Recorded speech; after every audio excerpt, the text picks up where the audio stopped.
From the roads to the rails now, NJ Transit Service is back up and running this morning, but on a modified schedule. NJ Transit President and CEO Kris Kolluri joining us now. Good to see you this morning. Thank you for taking some time. Good morning. Good to be with you. So tell us, what is the status of trains this morning, and how confident are you riders heading to work right now won't get stranded maybe later on today? I mean, what are your thoughts? Well, look, I just took the train from Princeton Junction, my usual train. I just got to work.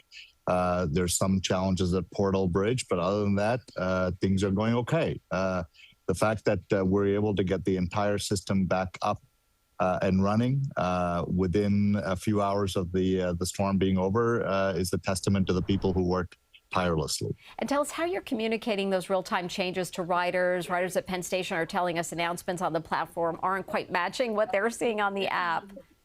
Yeah, well, look, I mean, as you can imagine, everybody's exhausted. Everybody's working more than I've ever seen people do on a historic storm. Just be a little patient with us. But as I said, bus, light rail, access link, trains are all running and work with us and just give us a little time to get things worked out. We know NJ Transit trains use the Northeast Corridor, and last night you said you were waiting on Amtrak to make some repairs. Can you tell us the status on that right now? It's all done. So they finished everything by 4:30 this morning. I just took the local train from Princeton Junction to Newark. I made all the stops. And so the coastline is working, and Raritan Valley is working, and the Northeast Corridor is working. Everything is working. Let's hope for a smooth ride for the riders this morning. Kris Kolluri, President and CEO of NJ Transit, thanks so much for joining us.